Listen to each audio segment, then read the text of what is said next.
kind of short-term nostalgia for the fans, but Leonard is just the better choice, like, clearly. Yeah.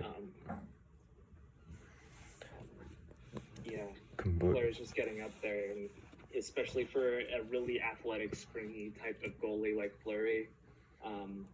Like, you have your more grounded goalies like Lundqvist and others, like, who are at 35, like, is just as elite as they were, like, when they were, like, 20-something, because they're more grounded and less, like, acrobatic.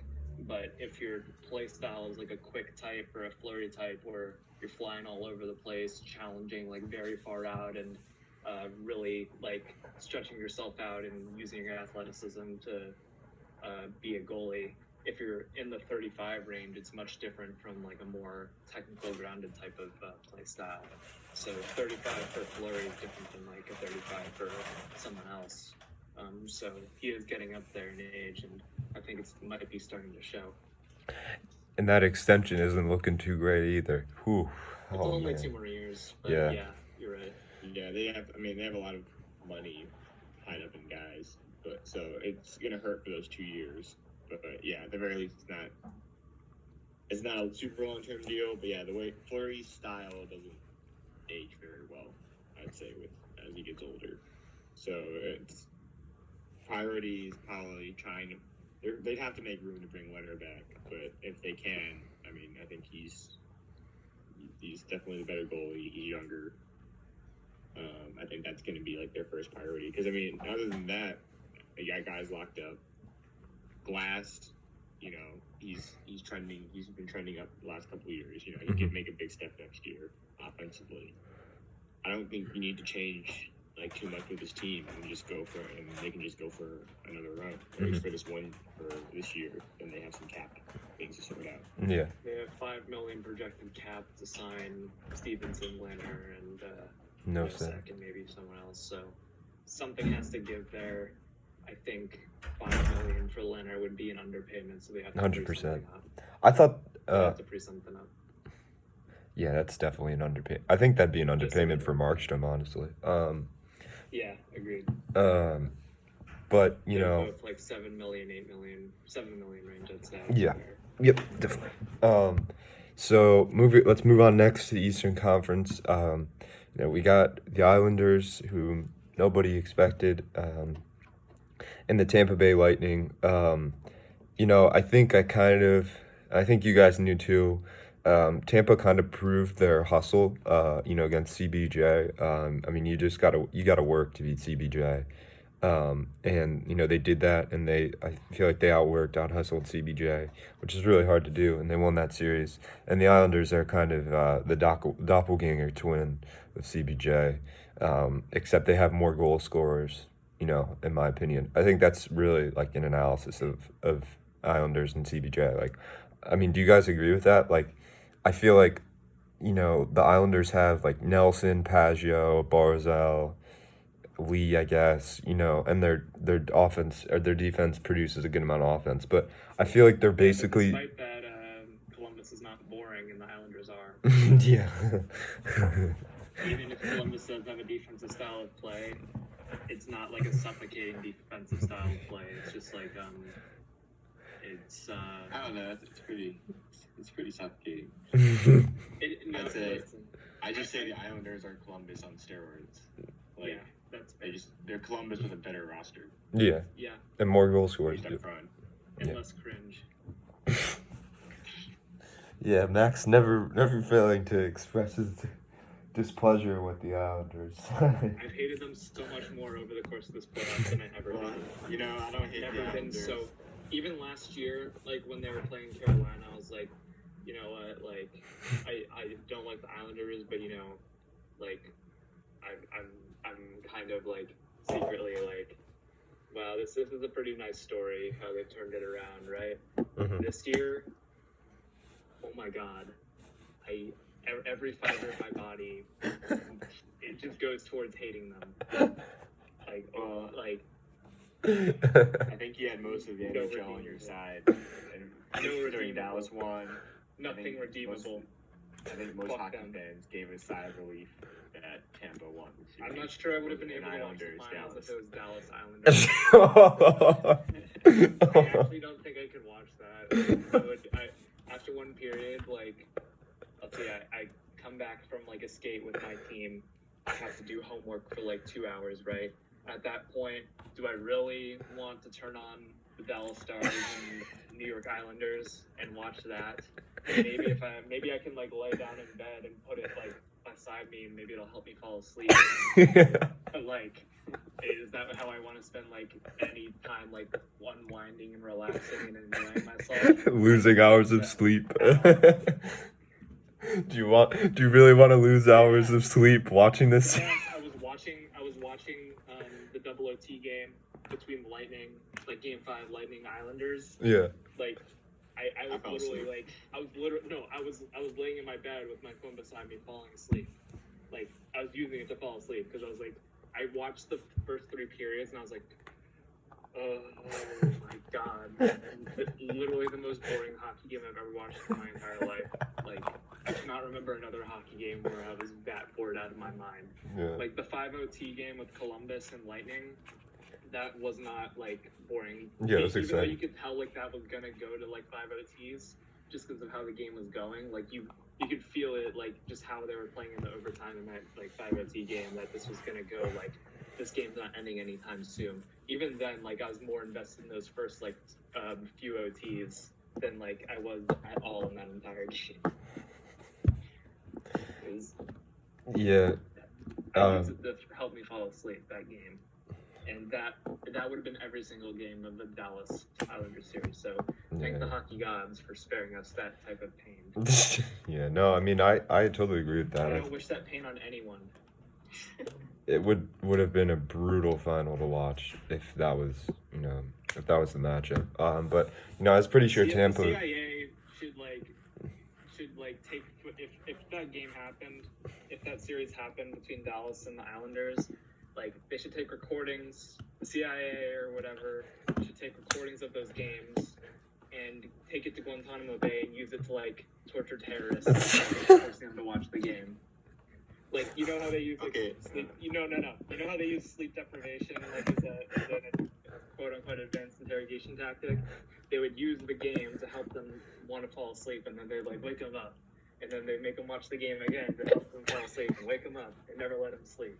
They would use it as a torture device for terrorists that they're interrogating. So if you didn't know already, Max doesn't like the Islanders. Yeah, exactly. You made that pretty apparent here. Yeah. No, they'd use the dump and chase. Islanders are an advanced interrogation tactic. Or when they just keep the puck in their zone for like 5 minutes, just skating around. It's like what? It's like what? I'll just like play that clip over and over. How's anyone gonna score when your whole thing is like letting the other team possess the puck on the perimeter of your own zone? So like you have a chance. They're gonna be passing it back and forth to each other. Yeah, like all 5 of them just in each other's zone, just like passing back and forth till like we get to a double OT. Then all of a sudden, now's our chance, and then they like go on like some on-man rush and score, even though they have 10 shots apiece going into like double OT. Yeah, you can't counterattack when no one's attacking. Yeah, but also like Dallas is getting a bad rep for the defensive play. Literally nothing compared to the Islanders.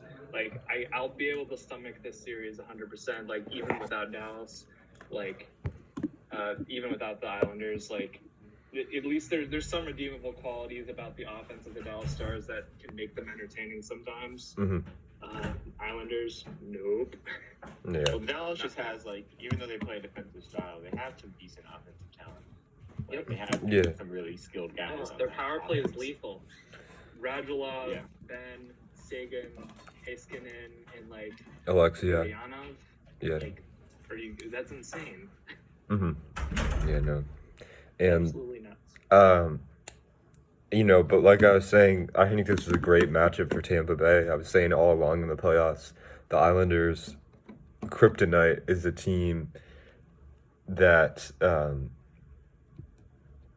is that the right word? The bane of the Islanders' existence is a team that can score goals and has a good blue line and has good goaltending. I don't think they played a team like that in the playoffs. I guess you could argue Philly, but like is Philly's blue line is nowhere near as good as Tampa Bay's, and Vasilevsky's better than Carter Hart. Their offense isn't as good either. Literally, like Yeah, Tampa is literally the perfect team. Like they don't have a weakness. Mhm. Tampa does not have a weakness. The only weakness Tampa has is themselves. That's Okay. it. John Cooper. No, I'm just kidding. John Cooper is just there. He's not even like a bad. It's not even like a disadvantage having him at all. He's there. Like it's. Yeah, I mean, I think you described the Islanders' weakness as like you said, like a team that can score goals, has great defense and great goaltending. I mean, yeah, Tampa has that. They just played a really good team, and I mean, they just couldn't hold on. Like at the end of the day, like that they didn't have the roster to really. That system can only get you so far if you don't have the pieces to get it done. I'm literally thinking about. I'm literally thinking just about the possibility the Islanders might have won the Stanley Cup this year, and it's making me angry. I'm angry thinking about the possibility the Islanders might have had the chance to win the Stanley Cup this year. That fucking team. I'm shaking. Just remember, I'm tensed up. they did it, and you guys have Lafreniere. Yes. They didn't win the cup, and you guys get. They're 1 year older. Just remember, they made it to Eastern Conference Finals, and you guys lost in the qualifying round. Okay, I have Lafreniere. But they got Don't care. Didn't ask Lafreniere. No, I'm just kidding. Yeah. Lafreniere was already a better forward than like every single forward in the Islanders. Who now? That's me. That's Maybe Barzal. Nelson. Yeah. Nelson is so good, dude, and Pajot. Pajot is such a good player. They have a lot of good forwards. Oh my God, Pajot. You That acquisition made me hate them so much more.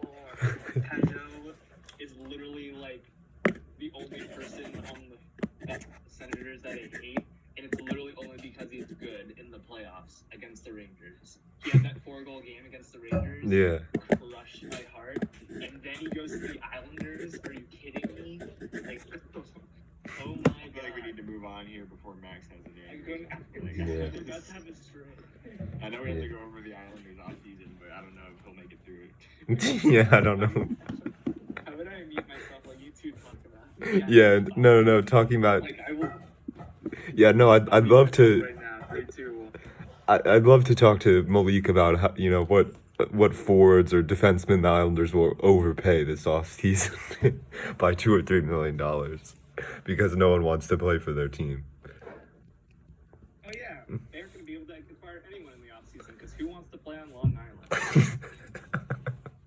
But I mean, that's like. Pajot, that's it. That dumbass Pajot wants to play on Long Island. That's it. Like that's about it. Well, I mean, they'll.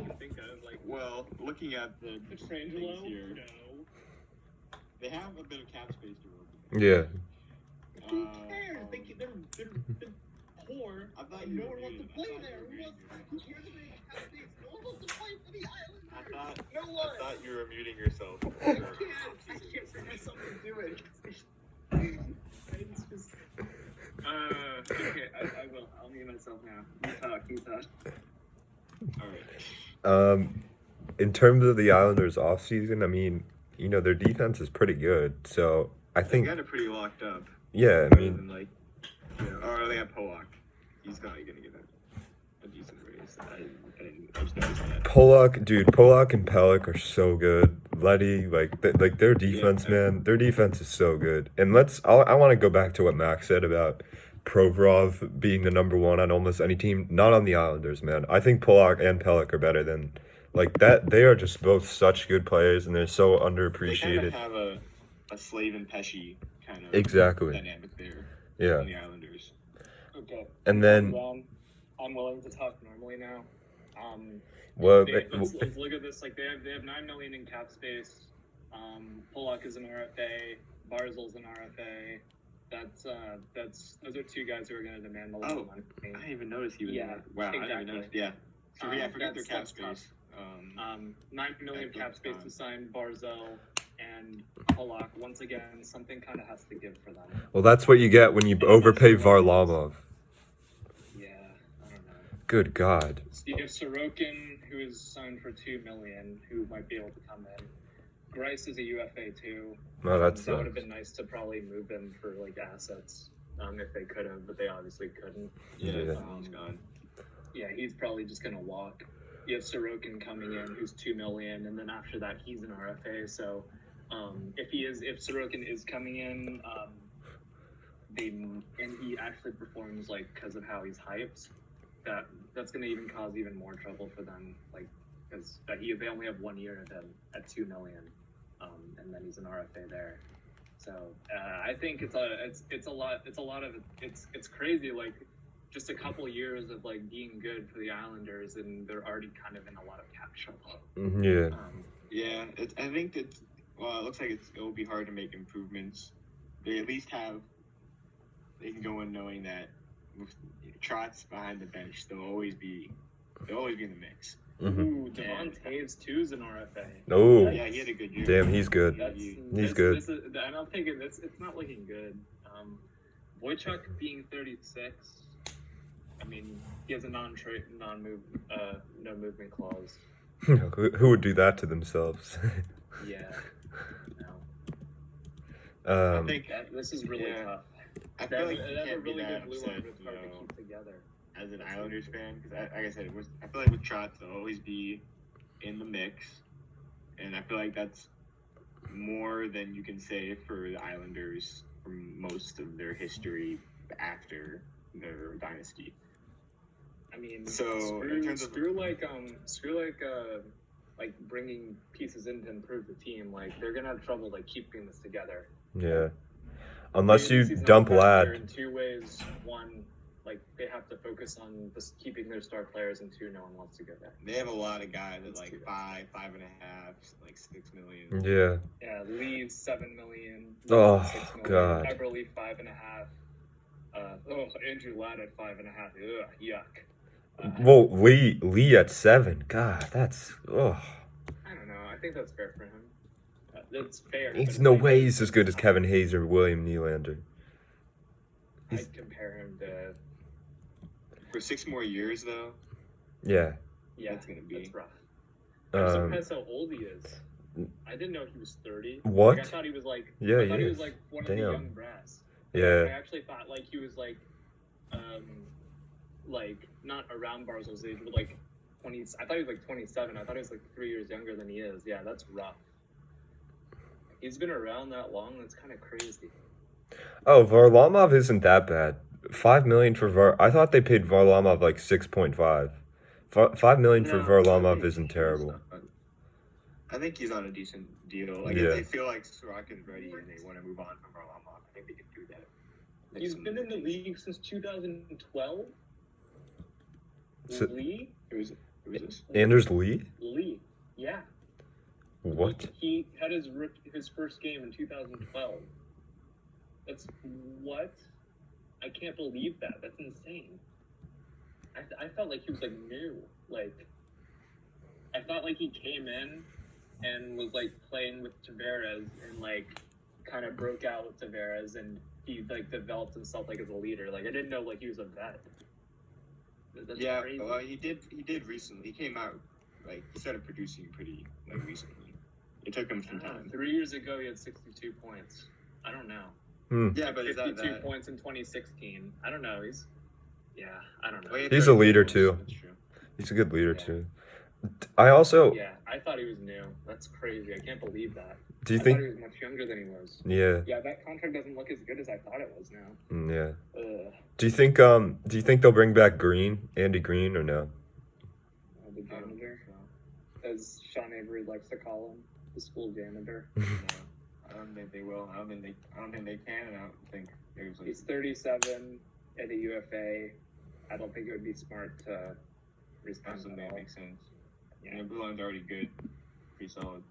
It's not bad. Not a bad blue line. Yeah, they got Noah Dobson. Anyways, he should be pretty good, and on an entry level. And he's on a great deal, yeah. If they need to, like, he's already ready to like be a bottom pairing guy, and he's only 20 years old too. So He didn't play much in the playoffs till I think his first game of the playoffs was Game 5, right? I think that was it. But I think he's good enough to be third pairing defenseman already. So there's that. Yeah. So Max actually makes it through hashtag Islanders He town. did.